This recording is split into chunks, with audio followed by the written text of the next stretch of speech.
어제 어떤 분이 정말 그 데이터를 다 가지고 저를 찾아왔어요. 데이터를 속였다는 거예요. 기관에서 아파트 가격, 부동산 가격을 조종한다는 거예요. 자기들이 원하는 방향대로. 조사하는 방법에 문제가 있다는 거예요. 그러니까 의도하진 않았어요.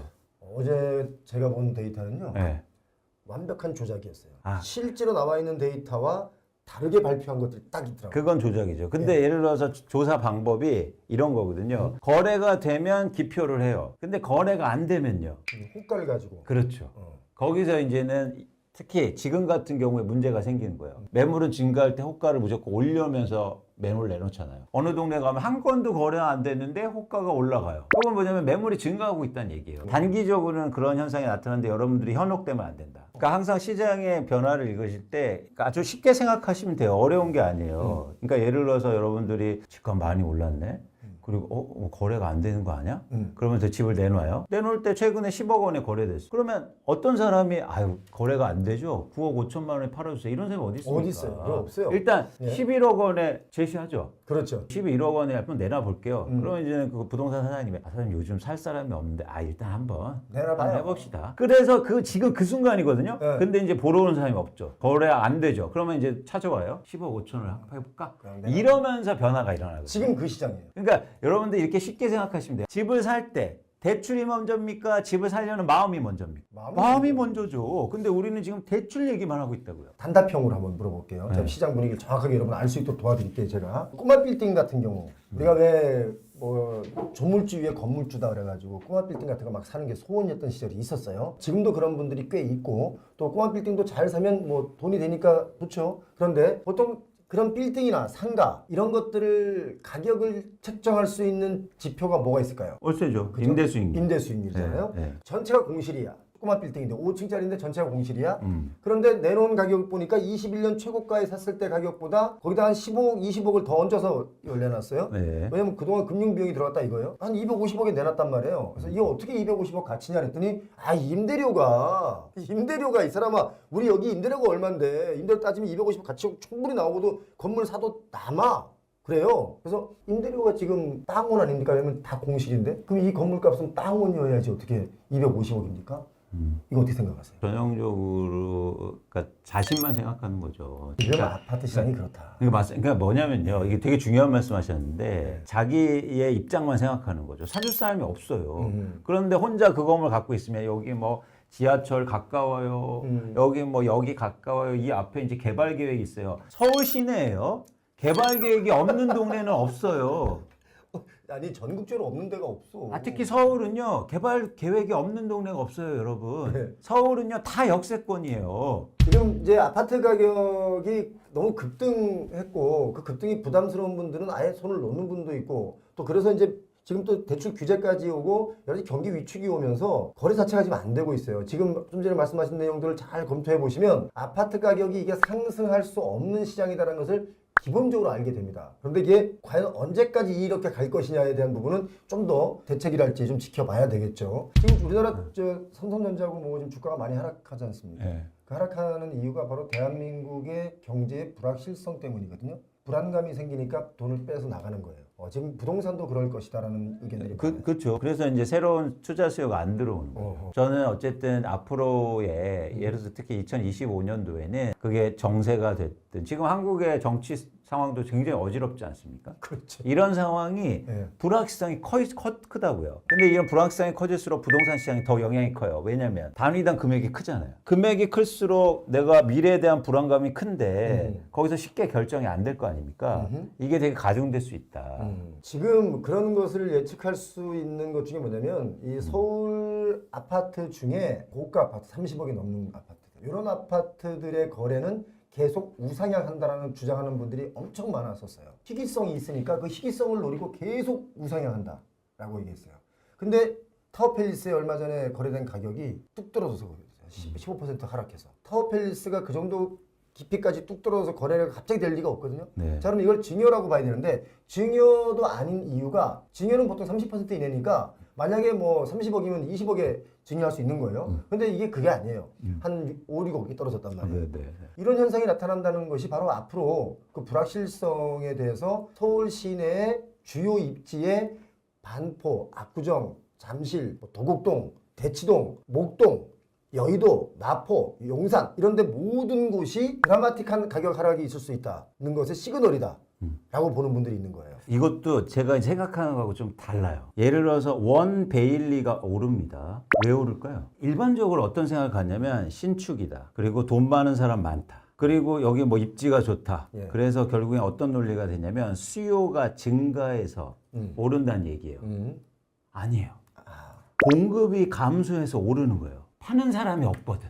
신축을 어떻게 팝니까? 양도세 부담 때문에 안 팔아요. 그래서 매물이 없어요. 매물이 기껏해야 몇 건 안 돼. 그래서 그냥 올려놓고 기다리고 있어. 왜냐면 양도세도 내야 되고. 누군가 물어주길 바라는 거지. 그래서 그냥 한 명이 무는 거야. 그냥 돈 많은 사람이 비트코인으로 돈 많이 벌어서 그냥 사는 거야. 이게 시장입니까, 여러분? 집값이 오르는 이유는 두 가지예요. 하나는 수요 증가, 하나는 공급 감소, 즉 매물이 줄어들었을 때 올라요. 근데 지금 서울의 초고가 아파트는 매물이 감소해서 오른 거라고요. 돈을 많은 사람들이 줄 서서 저 사고 싶어요. 사고 싶어 해서 오르는 게 아니에요. 몇 건 안 되는 걸 매물이 감소해서 팔 수 없는 그런 상황도 있고, 매물이 감소한 상황들에 그냥 호가를 올려놓은 상황에서 그냥 돈 많은 한 명이 산 거예요. 그걸 보고 막 난리칩니다. 아니에요. 그렇기 때문에 하락 가능성이 높은 거예요. 제가 며칠 전에 원베일리의 집주인들 여러 명하고 호프를 했어요. 그분들의 속사정이 뭐냐면 너무 팔고 싶어요. 근데 더 올라간다고 바람 잡으니까 이거 언제 팔아야 되나 지금 모두가 다 이렇게 지켜보고 있는 중이에요. 그러니까 보통 보니까 45억 선을 다 생각하고 있는데 지금 내놓으려고 그러면 주변에서 자꾸 뜯어말려요. 누가 그 돈에 내놨냐 이런 게 있는 거예요. 그러다 보니까 못 내놓고 뒤로 얼마만 되면 좀 팔았으면 좋겠어요. 여기 팔고 저쪽 방배동 가고 싶어요. 이런 분들 너무 많은 거예요. 여기도 이제 하락 거래들이 쏟아질 수 있다. 지금 시장의 변화의 원인에 대해서 정확히 파악이 돼야 전망이 쉽단 말이죠. 근데 공급이 줄어들어서 가격이 오르는 건 한계가 있어요. 특히 고점일 가능성이 커요. 대표적으로 그런 게 이제 초고가 아파트들이 지금 일어나는 현상들이에요. 공급이 감소해서 가격이 오르고 있거든요. 네. 그래서 이거는 제가 볼 때 오래 못 간다. 그리고 그러면 수요가 증가하면 오래 갈 수 있잖아요. 예. 가격이 계속 오를 수 있습니다. 근데 이게 수요도 구분할 필요가 있어요. 실수요는 일시적으로 들어올 수는 있어도 지속 가능성이 떨어져요. 결론적으로 뭐냐면 시장엔 투자 수요가 들어와야 가격이 지속적으로 상승할 수 있어요. 근데 투자하는 사람들 지금 살 마음이 없어요. 그리고 이런 막 몇십억짜리 아파트를 사서 과연 이렇게 불확실한 미래에 내가 대응할 수 있을까? 이런 두려움이 큰 거예요. 자, 그런데 이거 하나 말씀드릴게요. 지금 우리나라 서울의 초고가 아파트 주거용 부동산 뭐 세대수가 많지는 않지만 뭐 120억에 샀다, 뭐 200억에 샀다 이런 것들이 있어요. 반포대교를 건너가자마자 왼쪽에 저 안쪽에 120억짜리라는 거예요. 누가 얼마 전에 모 연예인이 120억에 샀다는 거야. 그거 제가 홍보 문구를 봤더니 한강이 보인다는 거예요. 거기서 어떻게 한강이 보입니까? 안 보여요? 아, 보이긴 보여요. 네.